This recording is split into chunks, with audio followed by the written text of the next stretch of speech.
We have lots of people listening, so of course I'm going to record this webinar, and you can always get hold of it through HR profiling at the end as well. They will often put it on their website or into their VIP pages. So here we go. Now, welcome back everyone. I'm Becky Carr and I'll be presenting the webinar today on recruitment and will my candidate fit in? So I just wanted to explain the webinar is going to be a little bit longer than usual today because literally there is just so much information to put in about how extended DISC can help in the recruitment field. So bear with me, and obviously if there's anything that you need to review, this is recorded as I just said, so you can review it again. So the aim of the webinar today is to showcase some of the extended DISC tools that are available through the entire recruitment process. So I won't be going into all the behavioural style information today or so much the tips to do with recruitment, but more importantly reminding you of the tools and their applications so you know that they're there when you actually do need them. So recruitment is a huge industry, as many people know, but many managers, HR people, consultants, they're landed with the job of picking the best candidate for what they need. That can be a real challenge without the right tools to access. So I'll be introducing you today to some new assessments developed specifically for the recruitment area, like a new one called Recruit and Select. There's also the new onboarding assessment. We'll be looking over how to use something called the research model, as well as job templates, the open preview, all which can help you acquire extra information about the candidate to use in many stages of the recruitment process. We'll be briefly touching on the work peer and also the team assessments, as well as something called behavioural questions that many forget to use. So all in all, I guess what we're going to have a look at is basically the tools for how to use them and what applications. So before we start, I want to clarify the role that extended DISC plays in the recruitment process. It's important that you understand that extended DISC methodology and the assessments should not be used as the sole criteria of how you pick a successful candidate. It does, however, play an integral part of complementing traditional recruitment practices and methods. It should aid you in things like discussions and insights, but you also need to use other methods and tools to evaluate skills, experience and abilities.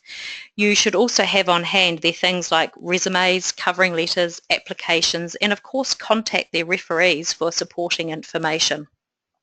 So using all these things will support you in gaining a well-rounded, informative interviewing or recruitment process to base your decisions on.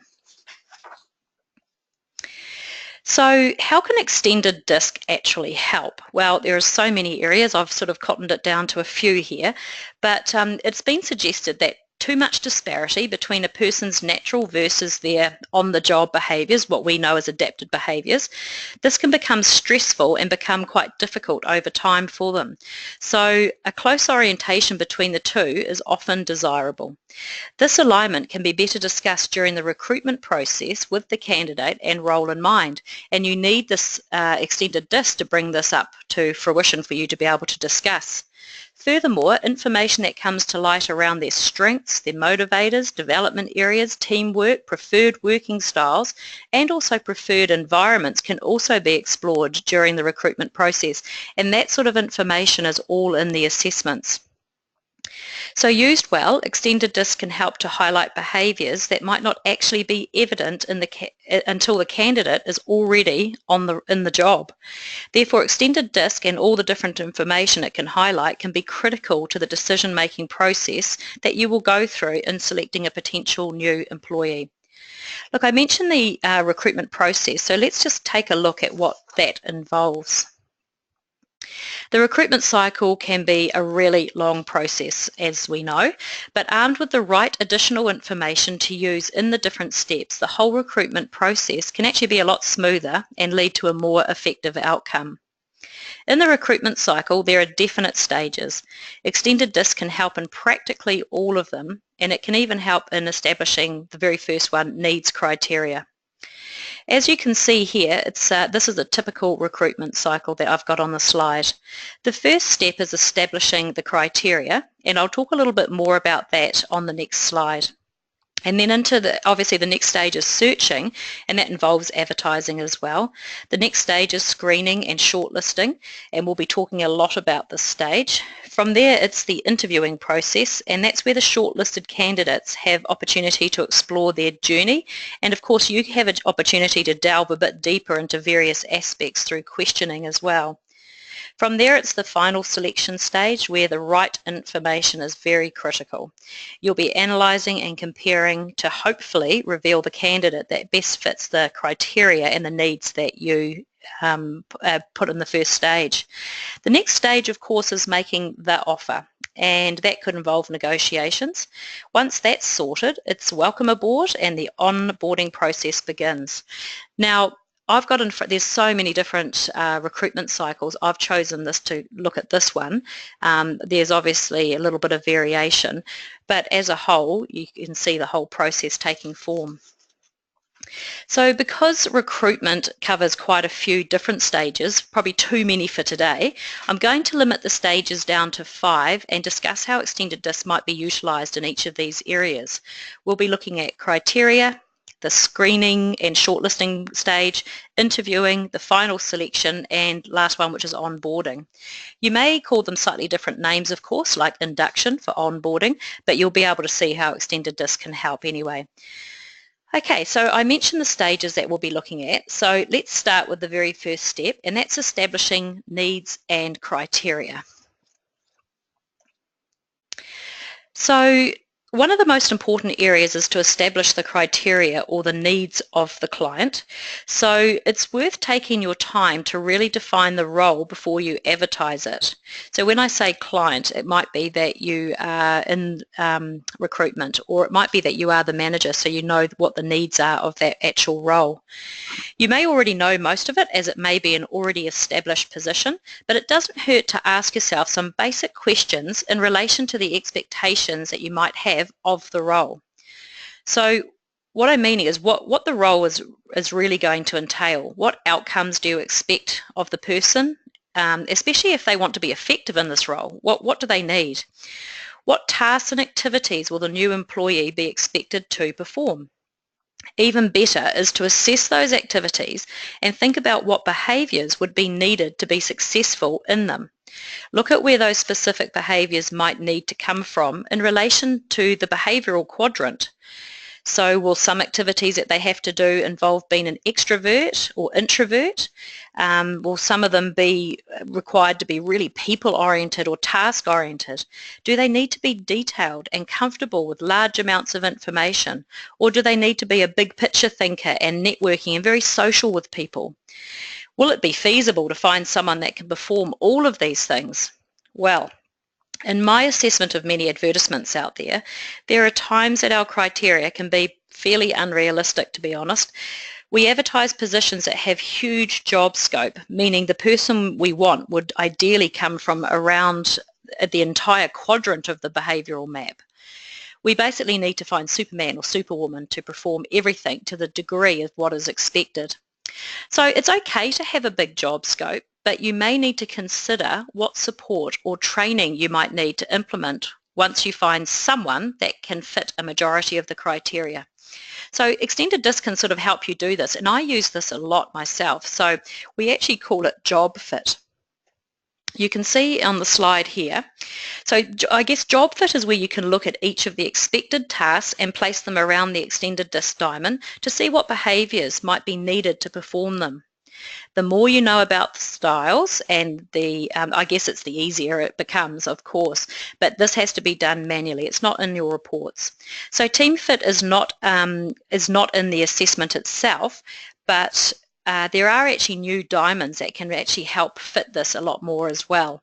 So there's about 10 new diamonds that have data going around it where it does actually help you place tasks and activities a lot more easily.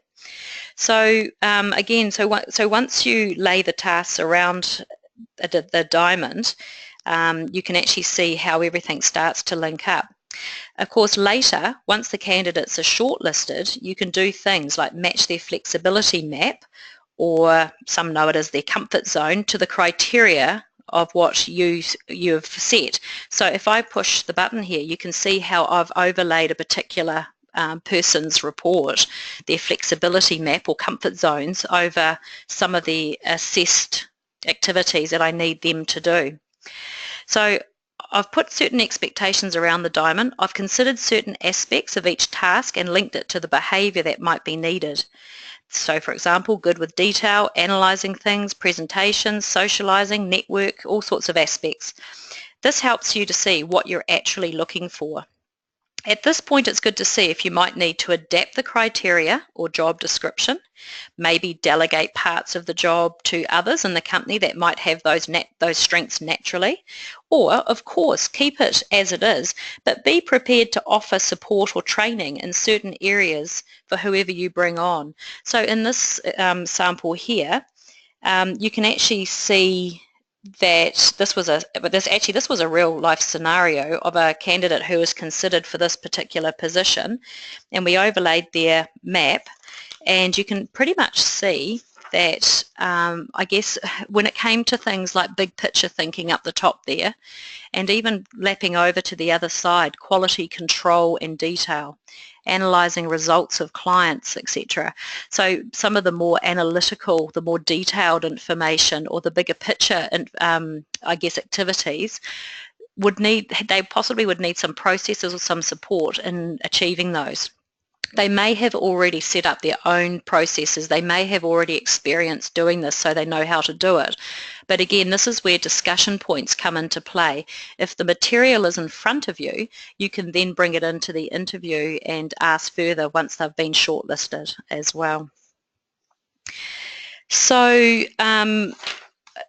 I guess that's just a nice way of having a look at the criteria and the needs fit and how extended DISC can help. I mean, it can help in so many different ways, but this is one good aspect.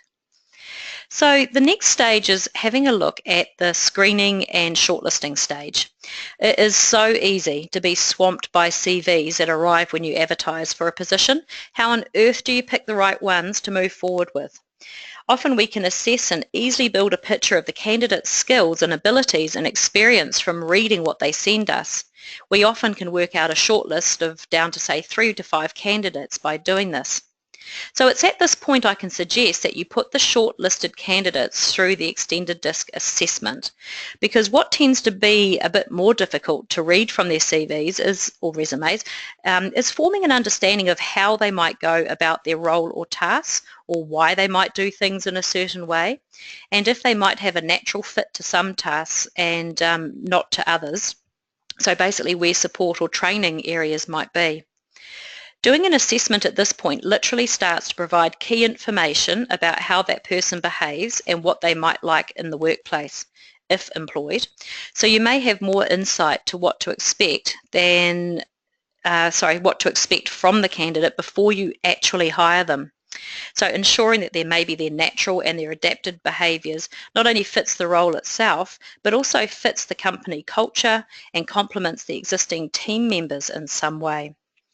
When I mean complement, I don't mean that they have to be the same makeup. I often assess that the need for the new team member is actually to be opposite behaviours of the existing team. However, if this is what I actually need to recruit, then at least I'm prepared for what support that I need to give them as well. So at this stage, if you're doing an assessment of the shortlisted candidates, this is where this research model can be very helpful. So before I start to take us through any of the new assessments, I wanted to remind you, or for some of you, introduce you to something called the research model. I find this particularly useful for the screening and shortlisting stages, as you are able to get some additional information about the candidate. This might include asking about skills or in-depth descriptions of experience or their situations. This information can help you identify who you might like to take further into the interview stage. So the research model does not cost any extra, but is actually supplementary to doing an extended DISC assessment. The wonderful thing about it is that the Finxs online system allows you to create your own questions that they answer when they do the questionnaire to produce the assessment. So their answers will be in the back of the assessment as well. So literally, just to repeat myself there, you can make up the questions. The candidate will answer those questions plus the assessment at the same time, and the answers, or their answers, will come out integrated into the back of the assessment. So let's have a look at this example here on the screen. So you can see here that this person was asked about education, language. They've been asked, number 6, to describe how they are using their strengths in the current position. You know, it doesn't have to be behavioural. It can be completely about skills, background, experience. So you can actually really go to town there and really ask them some appropriate questions to help you screen as well. So again, that's called the research model, and it's been in Finxs for a while, but we just wanted to make it a little bit more clear that you can use it and how to use it. So we have some really great new assessments available, and a lot of these ones I'm going to talk to you about are specifically for recruitment. So several of them are new, and so obviously have a good look at them. If you don't have them, please just get in contact with the HR profiling. I'll be putting the best email to contact them on at the end of the webinar as well. So of course you can use standard assessments in any of this of what we're doing, but the new Recruit and Select assessment is short and precise and gives you the key information that you can consider for individual candidates. I won't go through it all, but I'll just point out the obvious. It has their profile graphs, which is important to interpret their natural style and how they perceive their need to adjust in the current environment. That in itself can be helpful because you can have a discussion as to why or why not that they are actually adjusting. The assessment, of course, also has the diamond map, which is the flexibility zones and arrow maps, etc., as it's also very telling to see the candidate's natural flexibility. And as I mentioned before, you can use it for what I just showed you, that job fit. You can see on the screen here that I've got a candidate up where the grey out area is all around the sort of ID area as well, with a little bit of going into S. So I can sort of have a look at what their natural behaviours or how their natural behaviours fit with the flexibility of what I'm looking for my current job. So the report also mentions, or has in it, all the involvement with their motivators, situations that reduce motivations, of course their strengths and attributes, as well as their attitude to teamwork and what they can bring to the team. So importantly, this assessment has competencies that are divided into several important recruitment areas that are commonly required. So you can sort of see here that I've got on the screen here that this particular one has decision-making, prioritising, self-development, independence, empathy and initiative. I've pulled one particular one up here, which is the decision-making, and there's competencies under that have been chosen based on decision-making. On this situation, the blue the blue square down the side is prioritising how important that particular competency is to that particular role. They can be moved, but in this particular assessment they are all set to 5, so they're highly important. And you can see that whoever this person is, how they are measured on each of the competencies. You can see the 0 mark, and then anything left of the 0 mark in the middle is not as natural, and anything to the right is natural. So you can see how they measure up against each of the competencies there. So for example, in the decision making, we can see that this particular candidate may not have scored as naturally with, let's have a look, halfway down there, making considered decisions based on detailed analysis. So what I mean by that is that it may not be absolutely natural to them. It might be totally that they can do that because they've experienced it or practiced it or put in some processes to help them do it. All it's saying is that this is picking up that it may not be as natural to them. So if the role involved a lot of decision making, you're going to be able to consider their natural behaviours against what you need in the role. So I hope everyone gets that as well. So those competencies are in that particular report under decision making, prioritising, empathy, initiative, all those are in there. So just before I move on to the next stage, I want to mention the reasoning analysis about now as well. So this is the type of, it is an IQ test, and it's very different to the behavioural assessment. It takes 1 hour and 10 minutes to complete, and it has a completely different set of questions. It's most often used in situations that require measurement of a person's developmental potential as a factor that influences their future. So reasoning is often thought of as the process of actively and skillfully conceptualizing, applying, analysing, synthesising and evaluating gathered information. It sounds like some big words, but actually when you break it down it's very logical. So the test is actually broken into 5 areas, and on the slide here you can see that the components are that they will answer some questions about abstract logical reasoning, understanding logical processes, visual reasoning, understanding social context and numerical reasoning. So typical application situations are obviously used a lot in recruitment, internal transfers and candidate screening. You can get more information on each of the 5 aspects by contacting the email that I'll show you at the end of the webinar. So there's a lot more involved, but again, just to let you know that that is there at this point of time as well. The interviewing stage. So once you've decided on the shortlist and evaluated who you might take further into the interview stage, there is so much information that can help you assess the candidate in the assessments itself. Just remember that the purpose of the assessment is to highlight areas as a source of discussion in the interview process and not to make your sole criteria in choosing the candidate. Being armed with critical additional information to discuss in the interview can definitely give you a smoother and more effective outcome through the whole interview process.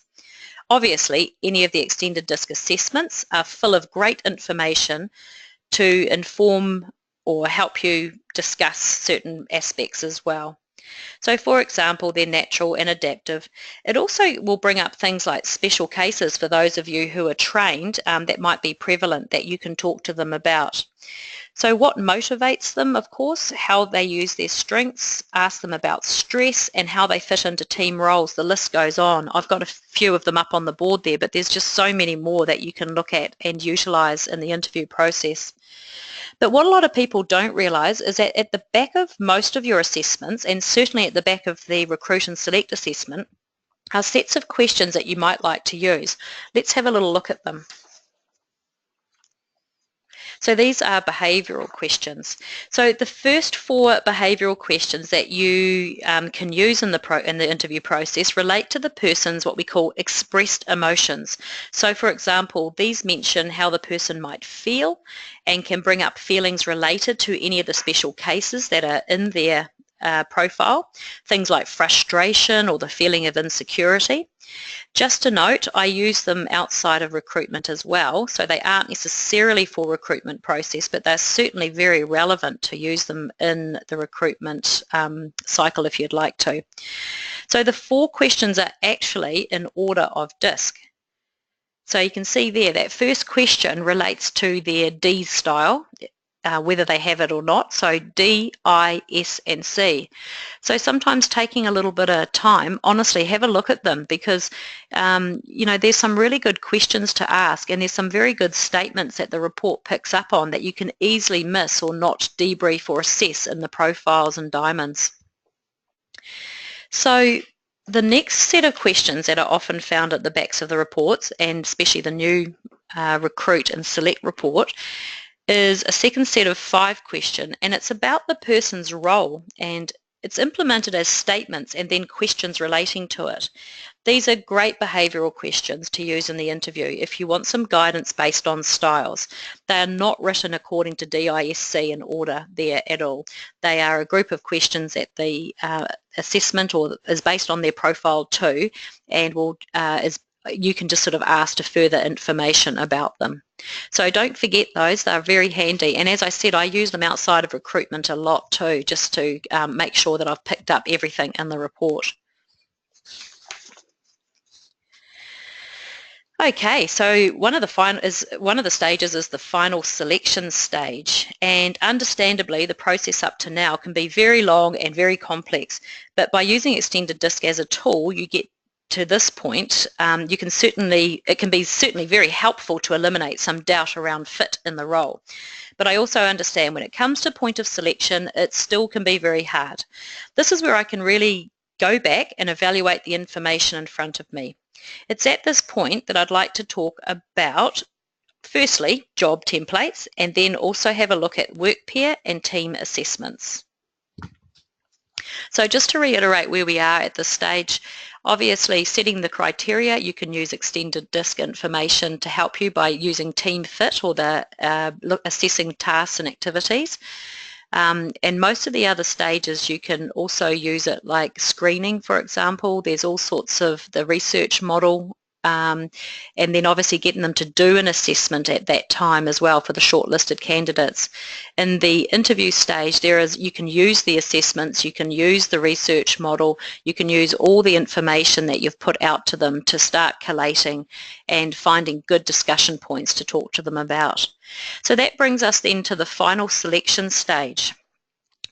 So I guess if I need to go to job templates can actually be really rather large, but I guess in a nutshell we're going to have a quick look at them, but we can get further information to you as it's a little bit more in depth than what I'm going to show you. So job templates, I didn't really want to introduce them too quickly at the beginning of the webinar because I sort of felt we'd already got quite a few tools in there. But job templates are fabulous and they're an easy tool to use in recruitment. And they're also very commonly used for things like leadership, sales, employee development teams. So they don't have to be for recruitment at all. But again, they're very useful for that particular industry. What are job templates? Well, as you know, the extended DISC assessments often have competencies in them that are chosen for their overall general common use in each of the industries. So for example, I talked about before the recruit and select assessment that I showed you, and that already has competencies that have been chosen under decision making, prioritising, self-development, independence, empathy and initiative, as you can see on the slide there. So, but what happens if you have specific competencies that you want to align to the company's goals or culture, or even more specific competencies that you are looking for in the actual role itself? Well, you can actually do that with a separate job template. You don't have to adjust the report at all. You can simply use any report you want and complement it by making a job template. So this is where you can pick your own specific competencies yourself. It is so easy and simple to do. So just to note, the whole idea about using these job templates is that there are some short style reports that have been developed, and they are obviously to complement the big major assessments. The short styled reports, a small amount of information that you can use in conjunction. Then you've got the job templates, and that is basically a one-page or two-page, depending on how many competencies you pick, that also target exactly the competencies you need for the role or the culture of the company. Again, the reason I wanted to point that out is that you don't have to go into report designer to do it all. You can literally just go in and do it. So by going into Finxs, the Finxs account, you can go into templates, scroll down to find job templates. Basically, you can choose specific competencies that you want to measure against the candidate against, and these are over and above the ones that you'll find in the assessment. You can manually print this as a separate component, so there's no messy fiddling with the report designer aspect. There are over 1,500 competencies to choose from in many different areas. For example, healthcare, entrepreneur, waitressing, you name it, it's there. You can see some on my slide here, as well as you can see the search mechanism. So you can put in keywords and it will bring up matching competencies for you to consider. You click on them and they literally bounce into a job template that you're creating. Again, a job template does not cost extra, and amazingly they can be implemented before or after the candidate does the assessment, as they just use the same data information. So when I say before, at the same time, I'm meaning. So if they were doing an assessment, they would have to do it at the same time. But if you haven't done one at that point, you can always implement it further down the track, which I have a tendency to do myself, to be honest. So if you're at the selection stage or the final selection stage, you can always do it at that point. So here's an example of a job template that was used in recruitment for a new business executive. They had very specific ideas of what they wanted in the role, and they linked those specific competencies to the company goals. They matched competencies around things like initiative, ideas, problem solving, follow-up, and negotiating. Those things were important to them. So using the search, they picked the appropriate competencies and made a simple but role-specific job template. They then used this as well as the assessment to delve a bit deeper into specific areas. So this particular company did this before the interview stage, which I would suggest too if you needed to, obviously because it can really help in screening as well as clarifying in the interview stage, clarifying each competency with them. So just a note, clarification can be particularly good on important key competencies like the job template, where the candidate might not have a great natural fit, but they have done a lot of development to improve it. So just remember, the whole assessment as well as job templates are created with their profile too, their natural behaviour. It does not pick up skills or processes that they have put in place to improve specific areas. So this is the reason I suggest that job templates are good to do before the interview so you can clarify a lot of this sort of thing with them.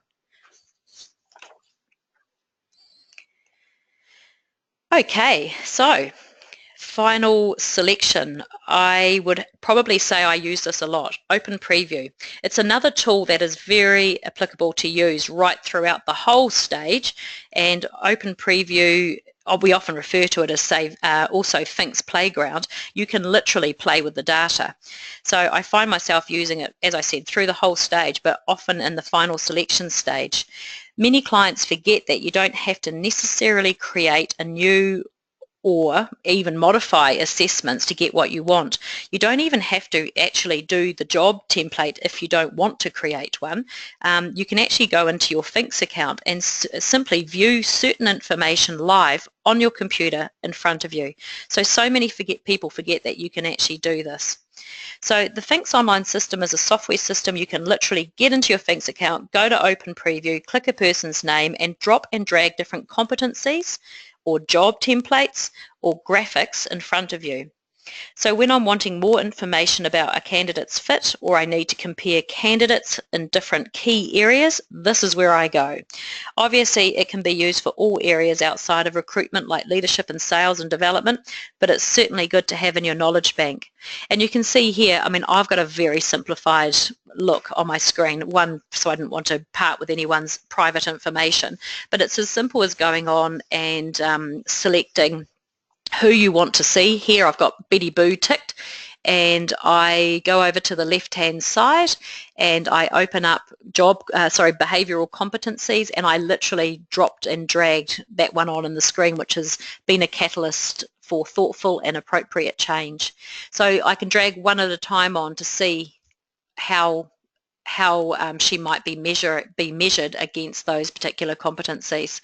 So there is some information, a bit more in-depth information about looking at two people at once on the Open Preview as well. And you can also have a look at different graphics. So it might be that you don't have that graphic in your particular assessment for your company, or you need something a bit different. You can bring up the graphics and start comparing on screen. So it's a really great live tool. So I said to you I wanted to talk to you about using a team assessment. Man, there's just so much stuff you can get from the team assessment. I wanted to bring it up, but I have on here two assessments, team assessments. There's the traditional one and also the new team and build assessment. I'll be showcasing this next month in the next webinar about teams, but I just wanted to show you that you can use either. So firstly, yes, all the team members would have needed to complete a individual extended DISC assessment of some sort. So their data would need to be in your Finxs account. And then maybe the shortlisted, maybe you got down to two people on the shortlist. They've been interviewed. You're undecided about who might be the better candidate, for example.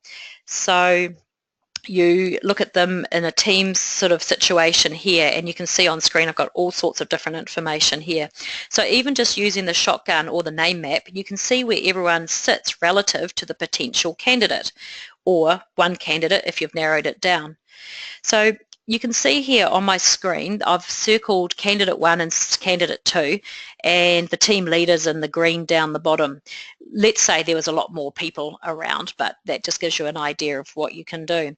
So the things that you can see is evaluate where the team gaps are in your team. So you can see around there that, I mean, I've got quite a few gaps, but I have to evaluate whether I actually need those gaps to be filled by the new candidate, or am I looking for something quite different from the existing team that all sits around that IS area. So will they be similar to the team so communication fits easily, or will they be quite different and might have a few issues or a few challenges when it does come to communicating? So is that what I actually need in hiring a new person to fill the gaps? So you can also, I guess this also points out that if you are one of the people that have been assessed already in the team, or you're the team leader, you can start to understand too if you're hiring a person similar to yourself because you got on well in the interview. So this is where you can see that the team leader there with a green circle, if the candidate was very similar, you really have to pull back and think, are you recruiting a like-minded person? You got on well with them, but is that really what you need? You can also see how the new candidate or the candidates might fit in relation to doing tasks compared to others, as this can be a cause of potential conflict at times. So how fast they get into doing activities, how they cope with change, how their processes work, and their attitude towards just getting in and doing it. You can also see if a candidate might be a lone wolf, where they might be out on their own and very different to the team. This means that they might problem solve differently, they might make decisions differently and have different motivators and communication needs. What potential conflict might this cause or discomfort for the person? So again, you can see all the potential challenges and the pros and cons of bringing each of the candidates in relation to the team. Yes, you would have to know a little bit of information about behaviours, but it doesn't take long to pick it up and see the differences and really understand the dynamics or the makeup of what you're trying to achieve. I guess most importantly, you can see how they might fit with the manager that they would be reporting to. You can assess if this manager's style is the preferred style of the candidate. If it's not, what support would you need to give them?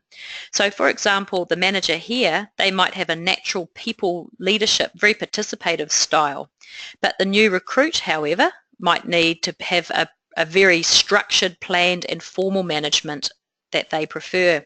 And at times this style of manager might be too flighty, too friendly and not organised enough for them. Again, an area of potential conflict or miscommunication, but at least you can plan for it early and work out what maybe need to be done.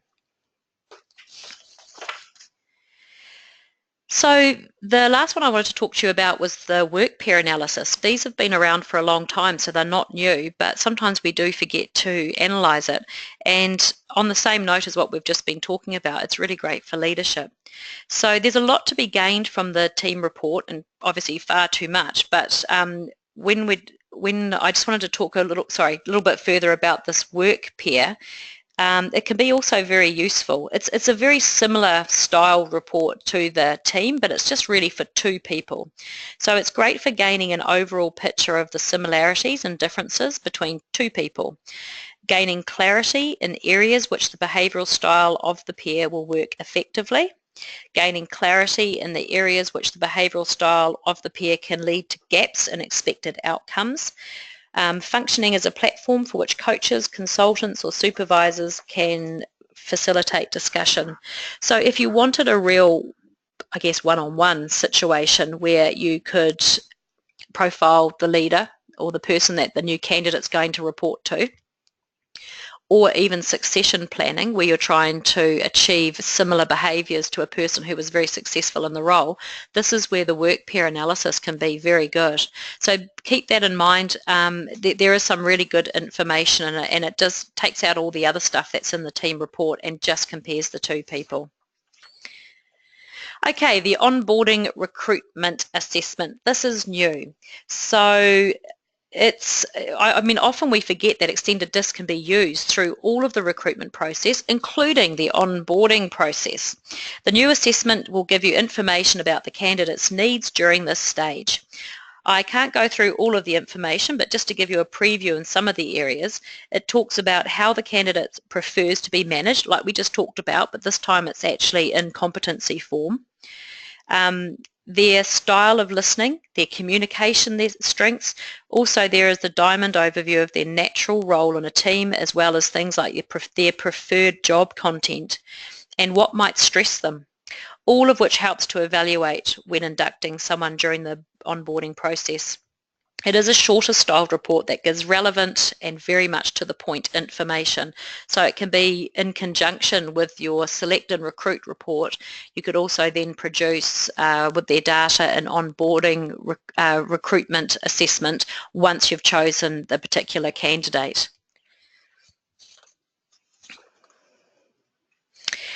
So today's webinar has been very full, I know, but the purpose of it was to let you know that there are so many different tools that you can utilise in the Finxs system for recruitment. You might want to use them all or just some, but if you know that they are there, then you'll most likely use them. So today we've looked at the new assessment of Recruit and Select, as well as the onboarding assessment, both of which are full of specific and relevant information for the whole recruitment process, including the induction or onboarding. But I've also mentioned how you can use assessments like the team analysis or the work pair report. So these have great insightful aspects into communications, into highlighting potential issues between two people or a team, and it also outlines challenges of how someone might fit in or their makeup into an existing team. So it's pretty important to prepare for this sort of thing, really. I've also shown you how the research model can be used for extra pre-interview information for screening and shortlisting, which can save you a lot of time, to be fair. The open preview, as we discussed, will always be useful for quick, efficient showcasing of extra information, especially in the selection process where you might need to evaluate information at a deeper level or probably compare candidates or even use for succession marking. So the job templates that we discussed can be used at any point of the process, though I guess preference is that they are used earlier on, as that can give insight into specifically chosen competencies that align with the position or company culture.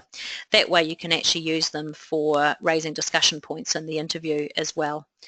But they are easy, and I guess for them they're very easy and they're free to create, and we also have some ready-made ones too. So when you do email for information, they can explain a little bit more about in-depth job templates. So lastly, don't forget that you've also got the tool of reasoning, the reasoning test, and that's available for positions where you need to know or assess how someone might potentially learn. So I've put the email up on, or to contact up on the slide there.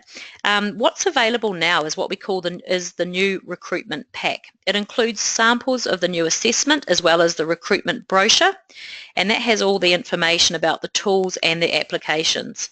It also talks about the job templates and how scoring can work for you. We didn't look at that today, but literally you can move the scoring mechanism so you can prioritise what's important, or you can align them all to high priority like we saw on my examples. So most of this also too, don't forget that your how-to pages, if you don't already have them in your accredited training folders, will tell you how to produce a lot of the things that we've talked about today. So of course, if you'd like to know some more information like costs for the reasoning analysis, or you just need some advice on how to go about using some of the tools that I've mentioned, please feel free to send an email to info@hrprofiling.com. And actually that might be info@hrprofiling.solutions.com. I may have that wrong, so I'll come back to you. Actually try both if one doesn't work. So everyone, thanks for listening, and I've really enjoyed telling you about the information for recruitment and how extended disc can be used. I mean, obviously recruitment is one of the most popular industries, and I certainly use it a lot these days, and I hope you do too. There's so many good tools there. So join me again later this month for a webinar on insights of the team analysis and their practical uses. So it's bye for now, and again, thanks for logging on and joining me.